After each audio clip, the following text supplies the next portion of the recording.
Bismillahirrahmanirrahim. Assalamualaikum warahmatullahi wabarakatuh. Perkenalkan, nama saya Siti Nur Azizah dengan NIM 12420300086.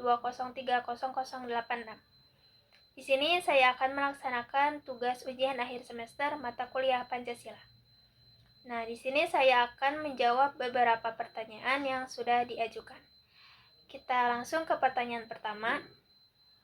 Bagaimana Indonesia mengelola geopolitiknya sehingga dapat bermanfaat bagi rakyatnya sendiri? Di sini kita harus mengetahui bahwa geopolitik merupakan studi tentang letak strategis yang ada di Indonesia. Gunanya untuk mempengaruhi politik negara Indonesia maupun hubungan politik antara negara Indonesia dan negara lainnya. Nah, di sini kita bisa menggunakan konsep wawasan Nusantara, di mana konsep wawasan Nusantara ini merupakan cara pandang negara Indonesia dengan memanfaatkan wilayah atau letak strategisnya dengan mengutamakan persatuan dan kesatuan rakyat Indonesia. Nah, di sini ada beberapa poin. Poin yang pertama, dengan menerapkan politik luar negeri bebas aktif, di mana Indonesia itu tidak memihak kepada satu negara saja, tapi tetap menjalankan atau memerankan perdamaian dunia serta menyelesaikan konflik secara diplomatik. Lalu, poin yang kedua, yaitu pemanfaatan letak strategis Indonesia. Nah, di mana Indonesia harus lebih memanfaatkan letak strategis seperti jalur perdagangan Indonesia. Lalu poin yang ketiga, yaitu penguatan kedaulatan wilayah, di mana Indonesia itu harus menjaga pulau-pulau ataupun letak-letak wilayah yang ada di Indonesia. Lalu yang terakhir, Indonesia itu harus tetap aktif dalam forum-forum internasional seperti PBB, seperti ASEAN, dan lain-lain. Kita lanjut ke pertanyaan kedua, yaitu apa yang dilakukan pemerintah untuk meningkatkan kualitas geopolitik dan geostrategi negara Indonesia. Ada beberapa poin nih. Yang pertama itu memperkuat pertahanan dan keamanan. Nah, di Indonesia itu harus meningkatkan pertahanan dan keamanan untuk menjaga negara Indonesia itu sendiri dari ancaman dalam negeri maupun luar negeri, terutama di wilayah-wilayah perbatasan laut. Yang kedua itu penguatan diplomasi internasional. Diplomasi itu hubungan antar negara-negara lain, di mana Indonesia harus terus meningkatkan diplomasi atau hubungan dengan negara-negara lain secara internasional. Lalu poin ketiga, yaitu memperkuat integrasi nasional, yaitu dengan pemerataan pembangunan dan penguatan identitas kebangsaan. Poin yang keempat, yaitu mengembangkan industri maritim dan konektivitas antar wilayah. Jadi, Indonesia harus mengembangkan hubungan antar wilayahnya dan memperbaikinya agar tidak terjadi kesalahan, serta bisa mengembangkan industri maritim sebagai Indonesia bisa menjadi poros maritim di dunia. Lalu yang terakhir, yaitu pendidikan geopolitik dan wawasan kebangsaan. Nah, di sini yang poin kelima itu kita sebagai pelajar mulai dari SD sampai kuliah harus terus diterapkan tentang pendidikan geopolitik ataupun wawasan Nusantara, sehingga kita bisa menyadari apa itu geopolitik Indonesia dan apa yang harus dilakukan untuk menjaga geopolitik dan geostrategi Indonesia. Lalu kita lanjut ke pertanyaan ketiga, yaitu pengertian geostrategi dan jelaskan hubungannya dengan geopolitik. Nah, di sini saya akan menjelaskan tentang geostrategi.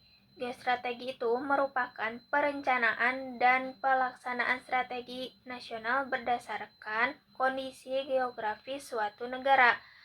Nah, di sini itu tujuannya adalah untuk menjamin kelangsungan hidup dan kemakmuran bangsa. Selain itu juga untuk mewujudkan cita-cita proklamasi.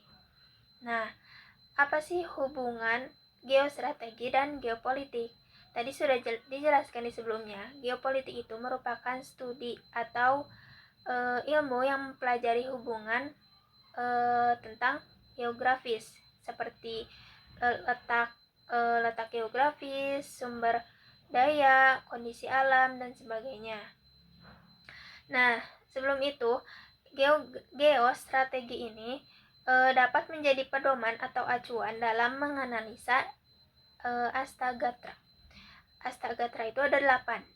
Bisa dibagi dua menjadi Trigatra dan Pancagatra, di mana Trigatra itu merupakan geografis, demografis, dan kekayaan alam. Lalu Pancagatra yang seperti yang sudah kita ketahui, kalau Pancagatra itu mencakup ideologi, politik, ekonomi, sosial budaya, dan pertahanan keamanan. Nah, di sini hubungan geostrategi dan geopolitik itu di mana geostrategi itu merupakan pelaksanaan atau perencanaan dari dan pelaksanaan dari geopolitik, karena geopolitik itu untuk menganalisa situasi tentang geografis Indonesia, dan di mana geostrategi itu merupakan pelaksanaan strategi nasional dari geopolitik tersebut. Lanjut ke pertanyaan keempat, apa contoh nyata dari penerapan geostrategi yang telah dilakukan di Indonesia? Contoh nyata yang pertama itu konsep poros maritim dunia, di mana kemarin pada masa Presiden Joko Widodo itu melakukan pembangunan tol laut dan memperkuat armada laut untuk TNI Angkatan Laut. Lalu yang kedua yaitu untuk penguatan wilayah perbatasan, di mana Indonesia itu membangun dan menyebarkan dan lebih menguatkan perbatasan antar wilayah. Lalu yang ketiga, pembangunan ibu kota Nusantara pada masa Presiden Joko Widodo ya kemarin. Jadi untuk memperingan yang asalnya semuanya terpusat di Jakarta, kini bisa terbagi ke ibu kota Nusantara yang ada di Kalimantan Timur. Lalu diplomasi, poin keempat itu diplomasi dan kerjasama maritim regional, di mana ini merupakan hubungan dan kerjasama negara-negara maritim untuk memperbaiki ekonomi setiap negara. Lanjut ke pertanyaan kelima, yaitu apa yang menjadi kendala utama dalam penerapan good governance di Indonesia?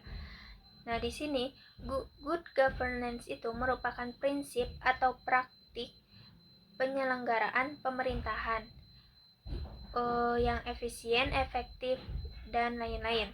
Tujuannya itu untuk menciptakan pemerintahan yang baik, berintegritas, dan mementingkan kepentingan rakyat.